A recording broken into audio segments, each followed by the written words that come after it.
విషయం అండి. నాన్నగారి మరణానంతరం అంటే పొలిటికల్ సర్కిల్స్లో, రాజకీయ వర్గాల్లో చాలా అంటే ఇప్పటికీ కూడా అవి వినిపిస్తూ ఉంటాయి.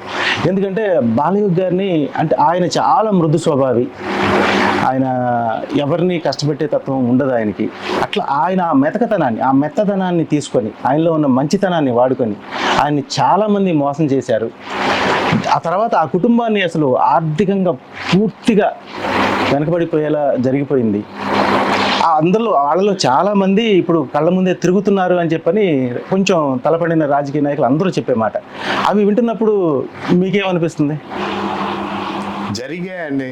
ఇప్పుడు దాని గురించి నేను పట్టించుకుని దానివల్ల వీళ్ళందరూ ఎవరెవరు మోసం చేస్తారో వాళ్ళందరినీ నేను ఈరోజు వాళ్ళు వెనకాడి మీరందరూ మా నాన్నగారు మోసం చేశారు, ఇప్పుడు వాళ్ళందరినీ అడిగి లేకపోతే ఇవన్నీ చేసే ఆలోచనలు అయితే మాత్రం నాకు లేవు. నేను ఒక్కటే చెప్తున్నా, అవన్నీ ఏం జరిగాయో అవన్నీ విషయాలు కూడా నాకు అవసరం కూడా లేదు. నా కళ్ళు ఎదురుగా కూడా చాలా మంది ఉన్నారు ఎవరెవరు మా నాన్నగారిని మోసం చేశారు. ఆనాడు సంపాదించుకున్నారు ఆయన ఉండడం వల్ల, కానీ ఈ రోజు వరకు కూడా ఆ విషయాల గురించి కూడా వాళ్ళు మాట్లాడతారు. కానీ నేను ఒకటే తెలియజేసుకున్నా, మేము ఆనాడు మా నాన్నగారు ఒక రైతు బిడ్డ. దాని తర్వాత ఆయన ఎన్ని కష్టాలు పడ్డారో మీ అందరికీ తెలియకపోవచ్చు.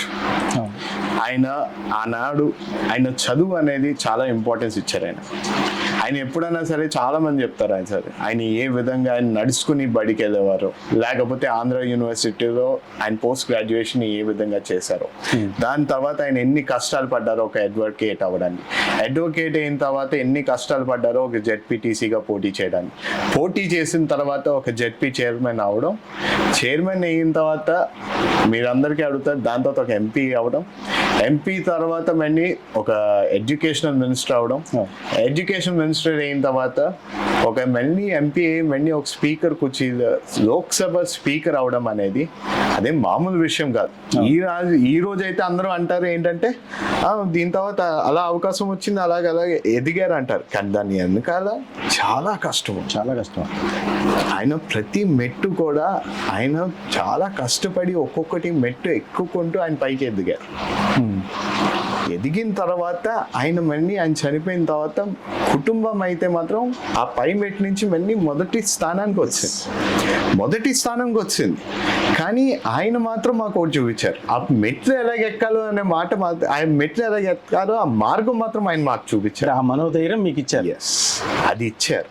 అది ఇచ్చిన వల్ల రేపన్నాడు మేము కూడా మొదటి మెట్టు మీద ఉన్నాము. సరే అక్కడికి ఎలా చేరాలో అనే విషయం మీద మేము ఖచ్చితంగా దాని మీద కష్టపడి ఎక్కుతాం. కానీ వీళ్ళందరూ ఎవరెవరు మమ్మల్ని మోసం చేశారో లేకపోతే వీళ్ళందరినీ అడిగి మాత్రం మేము ఎప్పుడూ రాము.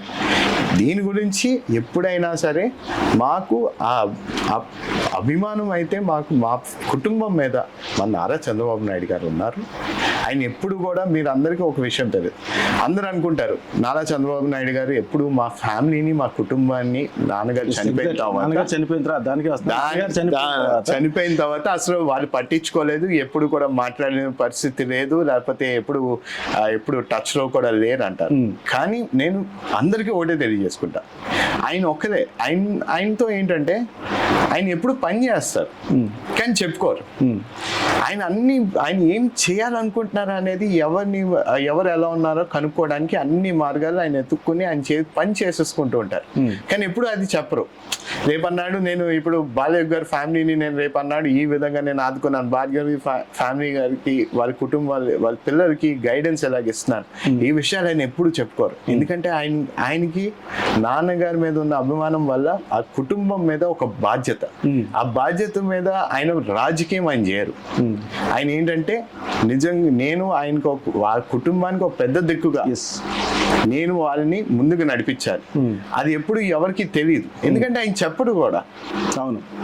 సో ఆ విధంగా ఆయన మేము నాన్నగారు చనిపోయిన తర్వాత ఇప్పుడు దాకా ఆయన ఒక గైడెన్స్ గా ఆయన వెనక్కి నుంచి మమ్మల్ని నడిపించారు. కానీ ఎక్కడ ముందుకు వచ్చి మీడియా పరంగా మేము కుటుంబాన్ని మేము ఎలాగ ఆదుకున్నాం, మేము ఎలాగ ముందుకు తీసుకెళ్తున్నాం అనేది ఎప్పుడు ఆయన మాట్లాడారు.